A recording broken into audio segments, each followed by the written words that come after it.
சாய்ராம். ஹிமாலய ரகசியங்கள் அத்தியாயம் 29. காசி முதல் ராமேஸ்வரம் வரை. காசி உபனிஷத்துகளிலும் புராணங்களிலும் இடம்பெற்ற புண்ணிய பூமி காசி எனப்படும் வாரணாசி ஆகும். பிரவகித்து ஓடும் கங்கையின் கரையருகே அமைந்துள்ள அற்புத பூமி இது. இங்கே பிரபஞ்சத்தின் தலைவனாக விஸ்வேஸ்வரனாக சிவன் லிங்க ரூபத்திலே குடிகொண்டுள்ளான். இப்பூ உலகில் அந்த மகேஸ்வரன் விரும்பி வசிக்கக்கூடிய இடம் காசி மாநகரமாகும். யாரெல்லாம் இந்த புண்ணிய பூமியில் கால் வைக்கிறார்களோ அவர்களின் பூர்வ ஜன்ம கர்மாக்கள் அனைத்தும் கரைந்தோடிவிடும் என்று பார்வதி தேவியிடம் சிவன் கூறியிருக்கிறார். ஏனெனில் இந்த அழகான புண்ணிய பூமியில் சக்தி முழுமையாக எங்கும் நிறைந்திருக்கிறது. அது மட்டுமல்ல, இங்கு வந்து இறப்பவர்களின் காதில் சாக்ஷாத் சிவபெருமானே அவர்களின் பாவங்கள் தீர்வதற்கான மந்திரத்தை ஓதுகிறான். எனவே அவர்கள் மோட்சத்தை அடைகிறார்கள். அவர்களது ஆன்மாக்களை அப்படி கைலாயத்திற்கு கொண்டு செல்வது யார் தெரியுமா? யமனல்ல, சிவகணங்களே வந்து அழைத்துச் செல்கின்றன. காசியில் சிவன் மற்றும் விஷ்ணு இருவருமே தவம் செய்திருக்கிறார்கள்.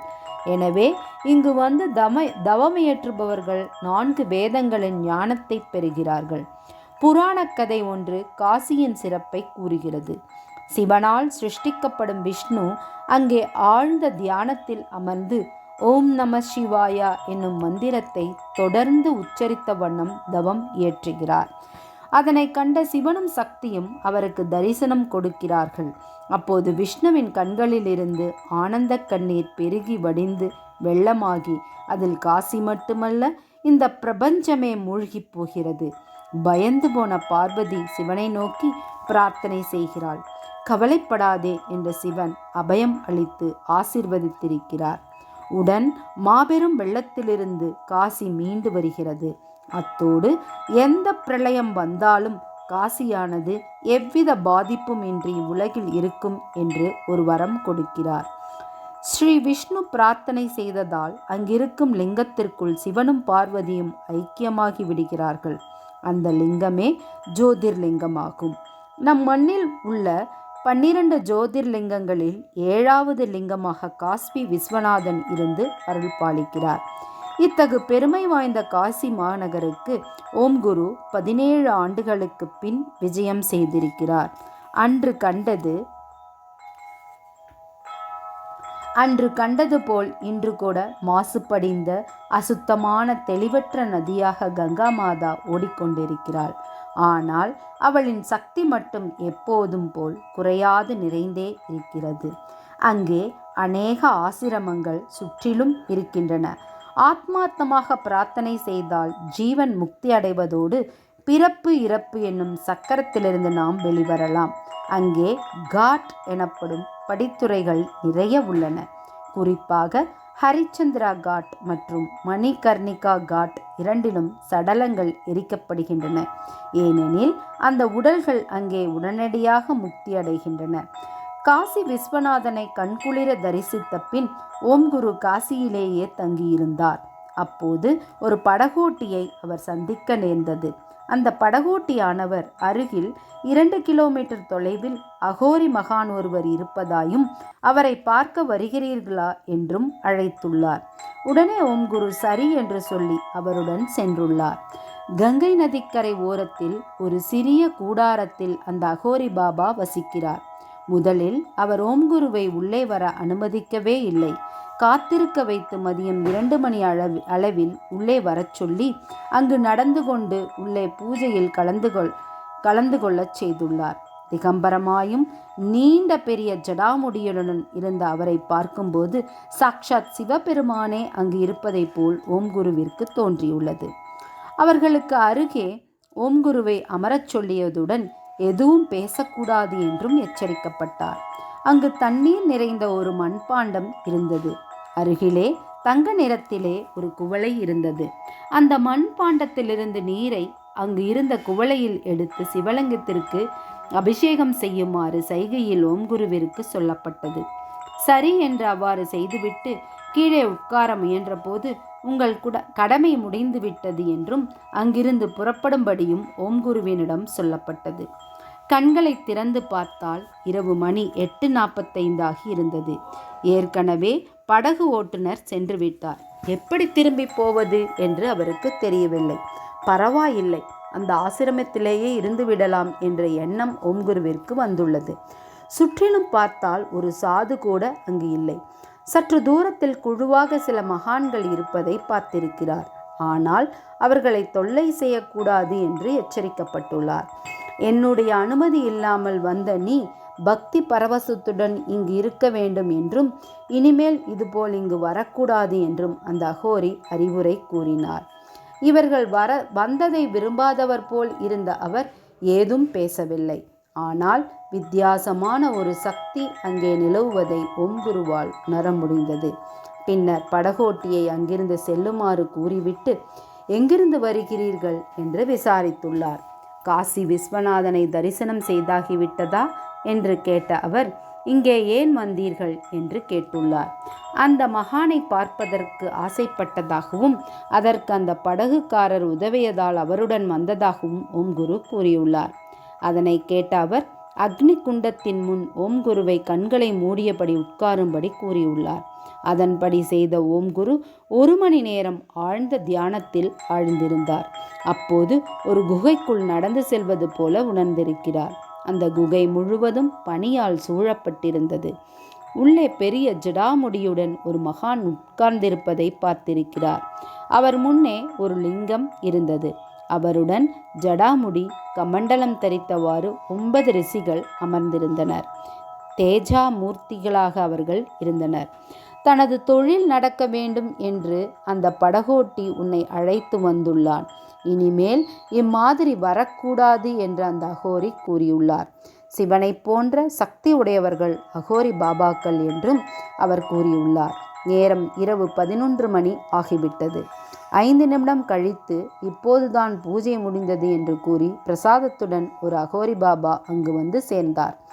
மறுபடி அந்த மகான் ஓம்குருவை பார்த்து, நேற்று உன் தியானத்தில் என்ன நடந்தது என்று கேட்டுவிட்டு, தியானத்தில் ஹிரண்யமாய விஸ்வநாதனை பார்த்தாயல்லவா, அதே லிங்கம்தான் நீ இன்று பார்த்த லிங்கம் என்று கூறியுள்ளார்.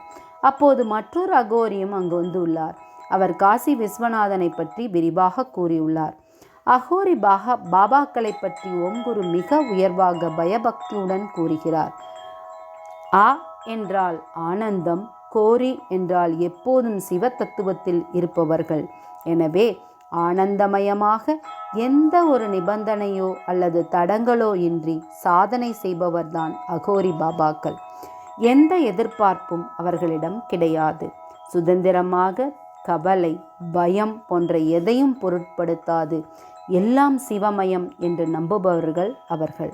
ஏனெனில் இந்த பிரபஞ்சம் இயங்குவதே அந்த சிவசக்தியால் மட்டுமே ஆகும். எங்கு வேண்டுமானாலும் எப்போதும் அவர்கள் சென்று வரலாம். தடைகள் எதுவும் கிடையாது. சிவ தத்துவத்திலேயே என்றும் நிலைத்து நிற்பவர்கள். சக்திமயமான இந்த காசி பூமி பவித்திரமானது. எங்கும் எல்லாம் சக்திமயம், எந்தவித மாசும் இல்லாதது. பலர் இக்காசி பூமியை அழிக்க பார்த்திருக்கிறார்கள். ஆனால் பகவானால் படைக்கப்பட்ட இந்த பூமியை அவர்களால் ஒன்றும் செய்ய இயலவில்லை. எவரேனும் அதனை களங்கப்படுத்த எண்ணினால் அந்த களங்கத்தை கங்கா மாதா துடைத்து எடுத்து தன்னுள்ளே கொண்டு சென்று விடுகிறாள். காசி விஸ்வநாதனை தரிசனம் செய்வது இந்த ஜென்மத்தில் நாம் செய்யும் புண்ணியமாகும். சிவசக்தி பரிபூரணமாய் நிறைந்திருக்கும் இடம் இது. அகோரி பாபாக்களை பற்றிய மக்களது எண்ணம் தவறானது. இவ்வாறு எண்ணிக்கொண்டிருந்த ஓம்குரு இரவு 1 மணிக்கு மேல் ஆகியிருந்ததை கவனித்தார். இனிமேல் திரும்பிச் செல்ல முடியாது என்று கூறிய அந்த அகோரி பாபா அவரை அங்கேயே தங்குமாறு கூறியிருக்கிறார். ஒரு ஜமக்காலத்தை கொடுத்து தூங்கும்படியும் தூக்கம் வரும் வரை அக்னி குண்டத்தின் முன் துரிசூலம் வைத்து தியானம் செய்யும்படியும் பணித்துள்ளார். காலை மணி 4. ஓம்குரு கண் விழித்த போது அந்த மகானிடம் தீட்சை பெறுவதற்காக 50-60 பேர் வந்திருப்பதை ஓம்குரு பார்த்திருக்கிறார். அவரை ஆசீர்வாதம் செய்த அந்த மகான் அங்கிருந்து 4 கிலோமீட்டர் தள்ளி கங்கையில் நீராடி படகில் ஏறி சென்று விஸ்வநாதனை தரிசிக்குமாறு கூறியுள்ளார். 6 மணி அளவில் ஒரு படகில் ஏறி கங்கையில் நீராடி விஸ்வநாதனை தரிசிக்கச் சென்ற ஓம் குரு முதல் நாள் இரவு தியானத்தில் பார்த்த அதே லிங்கம் விஸ்வநாத ஆலயத்தில் இருப்பதைக் கண்டு பரவசம் அடைந்துள்ளார். காசியை பற்றி மிக அற்புதமாக ஆன்மீகமாக ஓம் குரு விளக்குகிறார். நம் ஜென்மம் முக்தி அடையும் இடமாகவும் கர்மாக்கள் அழியும் இடமாகவும் காசி உள்ளது. எனவே இந்த ஜென்மத்தில் அனைவரும் கண்டிப்பாக ஒருமுறை காசிக்கு புனித யாத்திரை மேற்கொள்ள வேண்டும். காசிக்கு சென்று விஸ்வநாதனை தரிசித்துவிட்டு கங்கை நதிக்கரை ஓரத்தில் அமர்ந்து தியானம் செய்யும்போது வாழ்வின் அர்த்தங்கள் நமக்கு அழகாக புலனாகின்றன. அநேக தபசிகள் மற்றும் தன்னிலை உணர்ந்த மகான்கள் அங்கே உள்ளனர். புண்ணிய புருஷர்கள் ஒரு கூட்டமாக வாழும் இடம் அது. அங்கு உல்லாச பயணமாக செல்லக்கூடாது. பக்தி சிரத்தையுடன் அங்கே விஜயம் செய்தால் ஓம் குரு அனுபவித்த அற்புதங்களை விட மேலும் பலவற்றை நாம் கண்டு அனுபவிக்கலாம். எங்கு பார்த்தாலும் சிவநாமம் ஒலித்து கொண்டே இருக்கிறது. ஓம் காசி விஸ்வநாதா ஹரஹர கங்கே என்னும் சப்தமே எங்கும் நிறைந்துள்ளது. இரவில் கங்கா மாதாவிற்கு நடைபெறும் கங்கா ஆரத்தி கண்கொள்ளா காட்சியாகும். கருணாமூர்த்தியான நம் பகவானின் ஆசியுடனும் பக்தி பாவத்துடனும் நீங்கள் அங்கே செல்லும்போது நான் அனுபவித்ததை விட 1000 மடங்கு அதிகமாக நீங்கள் அனுபவிக்கலாம் என்று ஓம் குரு கூறுகிறார். அங்கு நடைபெறும் கும்பமேளாவில் கலந்து கொள்ள வேண்டும் என்ற ஆவல் தனக்கு அதிகமாக இருந்தது. ஆனால் செல்ல இயலாத வருத்தம் தனக்கு உண்டு என்றும் ஓம் குரு கூறுகிறார். மேலும் காசிக்கு விஜயம் செய்த போதுதான் ஒரு அகோரி பாபாவுடன் முன்பே நான் குறிப்பிட்டிருந்த போட்டோ எடுக்கும் நிகழ்ச்சி நடந்தது என்பதை ஓம் குரு நினைவு கூர்ந்தார். வார்த்தைகளால் விவரிக்க இயலாத நகரம் காசியாகும். அங்கு சென்று சாதனை செய்யும் போது நிச்சயமாக நமது ஆத்ம தரிசனத்தை நாம் பெற முடியும். அந்த மகா சிவனை தரிசனம் செய்ய வேண்டி மட்டுமே நான் அங்கு செல்கிறேன் என்ற மன உறுதியுடன் நீங்கள் அங்கே செல்லும்போது அதனை நீங்கள் அனுபவிக்க முடியும். இது சத்தியம். காசி மாநகரின் அழகை விவரிக்க வார்த்தைகளே இல்லை. எவ்வளவு முறை விவரித்தாலும் அது புதிதாகவே இருக்கும். ராமேஸ்வரம், நேபாளத்தில் உள்ள பசுபதிநாதர் கோவில் சென்றால் பகவானை தரிசிக்கலாம். ஆனால் அவையெல்லாம் காசிக்கு ஈடாகாது. சிவநாமம் நிர்ணயிக்கப்பட்ட இடம் அது. சிவனை நேரில் தரிசனம் செய்யும் இடமாக காசி அமைந்துள்ளது. இறுதியாக அகோரி பாபாக்களை பற்றி ஒரு வார்த்தை. அவர்களை பற்றி தவறான எண்ணம் பலருக்கும் இருக்கிறது.